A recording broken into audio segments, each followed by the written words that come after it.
Hello students, welcome back to Siddhant scholar study point. I am Nandita Jain. इस video lecture में हम continue करेंगे MA Hindi IGNOU के सब्जेक्ट एमएसजी 12 को। इस सब्जेक्ट में टोटल 15 कहानियाँ हैं, जिसमें से 13 कहानियाँ हमारे चैनल पे अपलोड हो चुकी हैं। अब हम इसकी व्याख्या कर रहे हैं। तो क्वेश्चन पेपर में पहला क्वेश्चन व्याख्या का ही होता है। तो आज हम व्याख्या कर रहे हैं जून 2019 की सेकेंड व्याख्या। पहली व्याख्या हम कर चुके हैं। तो इसमें मैं पहले आपको ये पैराग्राफ पढ़ के सुना देती हूँ, फिर हम इसका प्रसंग करेंगे, व्याख्या करेंगे और फिर इसके जो विशेष है उसके लिए 3 या 4 पॉइंट लिखेंगे। उसके बाद वे रोज़ की तरह बाजार भी गए। हालांकि सवेरे बड़ा लड़का नौकर के साथ बाजार जाकर ज़रूरत की सारी चीज़ें ले आता है, मगर जब लड़के ऑफिस चले जाते तो अविनाश एक बार फिर फटाफट बाजार घूमने निकल जाते और कुछ ना कुछ अखाद्य चीज़ लाकर हाजिर कर देते, जिसे वे सब छूते भी नहीं थे, क्योंकि ऐसी चीज़ें लाते थे जो घर के लोगों को पसंद नहीं थी। थोड़ा पुई साग, मुखी कच्चू, मोरला पुटी, ये सब चीज़ें भला कोई आदमी खाता है? नहीं खाता तो फिर बाजार में बिकती ही क्यों हैं? छोड़ो, कोई खा ना खाए, अविनाश ये सब अकेले खाएंगे। आजकल वे शेर बालक को समझाते थे कि ये सब चीज़ें खाने से आदमी की सेहत ठीक रहती है, मगर उन्हें तो जैसे इन बातों से कोई मतलब ही ना हो। फैशन परस्त बेटे बहुओं की बातों पर ज़्यादा ध्यान देती हैं। मगर अविनाश को उनके इस तरह अपनी बातें अनसुनी करके चले जाने का गम नहीं है। आज बहू के सामने ही उन्होंने खूब सारी खिचड़ी खाई। ठीक है।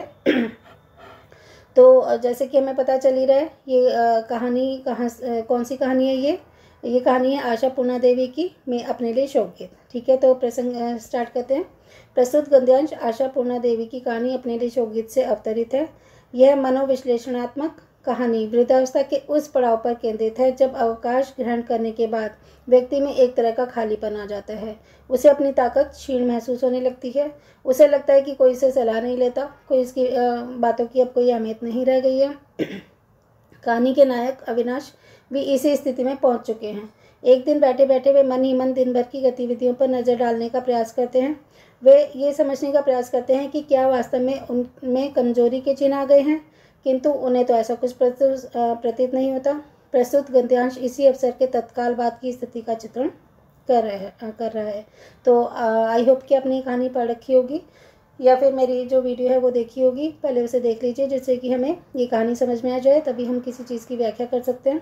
तो प्रसंग में जो कहानी में जिस पैराग्राफ को हमें डिटेल में पढ़ना है ना, उसी से कनेक्टेड आसपास की बातें बतानी होती हैं, जिससे कि हम इसकी व्याख्या कर पाएँ। व्याख्या इस कहानी का नायक अविनाश अपने में कमजोरी का कोई लक्षण न देख पाने के बाद रोज़ की तरह बाजार जाते हैं। ठीक है, उनको लगता है कि नहीं, मैं तो कोई कमज़ोर नहीं हुआ हूँ। वो रोज़ की तरह बाजार जाते हैं। हालांकि घर का आवश्यक सामान तो बड़ा लड़का नौकर के साथ जाकर पहले ही ला देता है, लेकिन उनके पुत्र जब ऑफिस चले जाते हैं तो वह महज घूमने फिरने की गरज से फिर से बाजार चले जाते हैं, क्योंकि वो रिटायर हो चुके हैं, घर में खाली रहते हैं। और जब एक व्यक्ति सारी ज़िंदगी कुछ ना कुछ काम करता रहता हो और एकदम से उसे रिटायर कर दिया जाए, तो उसके दिल पर क्या बीतती है, उसके मन पर क्या बीतती है, कैसा उसके साथ बिहेव किया जाता है, यही इस कहानी में बताया गया। तो आगे पढ़ते हैं। जब वो ऑफिस जब उनके बेटे ऑफिस चले जाते हैं तो ये जो अविनाश हैं वो घूमने फिरने की गरज से बाजार जाते हैं और खाने के लिए कुछ ना कुछ ऐसी चीज़ें लाते हैं जिनके घर के लोग जरा भी पसंद नहीं करते थे, जैसे पुई साग, मुखी कच्चू आदि। तो वैसे हमसे प्रश्न करते थे कि अगर ये लोग खाते ही नहीं है तो फिर ऐसी चीज़ें बाजार में ही बिकती ही क्यों हैं? क्योंकि बाजार में बिकती हैं तो खाते ही होंगे ना लोग, तो ये लोग क्यों नहीं खाते? वे फिर अपने दिल को दिलासा देते हुए कहते हैं कि चाहे कोई खाए ना खाए, मैं तो ज़रूर खाऊंगा। इतना ही नहीं, वे आजकल अपनी पत्नी को भी सीख देते हैं कि ऐसी चीज़ें खाने से स्वास्थ्य ठीक रहता है, पर उनकी पत्नी भी उनकी बातों पर अधिक ध्यान नहीं देती। उल्टा वह बेटे बहू की बातों में ही अधिक रुचि लेती है। क्योंकि देखो, समाज ऐसा है कि ये बिल्कुल व्यवहारिक कहानी बताई गई है कि घर में जब बड़ा व्यक्ति होता है, बुज़ुर्ग हो जाता है, रिटायर हो जाता है, तो बुज़ुर्गों को जो अगली पीढ़ी है हमारी, जो नई पीढ़ी है, उसके साथ तालमेल बैठाकर चलना पड़ता है। तो यही उनकी पत्नी शैलवाला कर रही थी कि वो बेटे बहू की बातों में ही अधिक रुचि लेती थी। लेकिन अविनाश अब स्वयं को मजबूत बनाते हुए कहते हैं कि मेरी बातों को चाहे घर वाले अनसुनी करते रहें, वह तो अपने मन की ही करेंगे।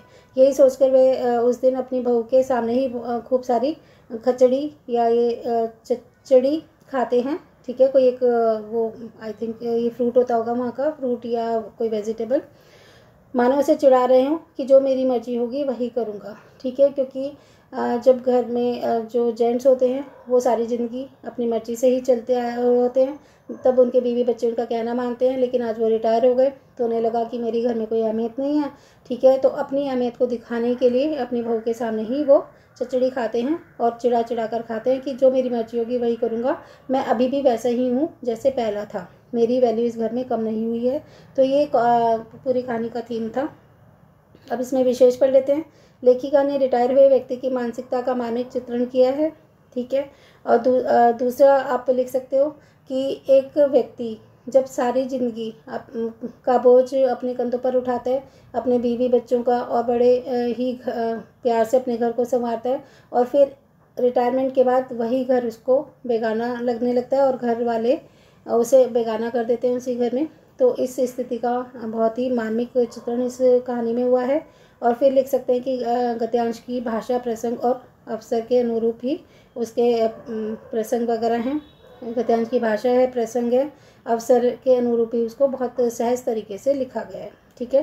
तो आप अपने हिसाब से, अपनी फीलिंग्स के हिसाब से कहानी में इसको एक्सप्लेन कर सकते हैं।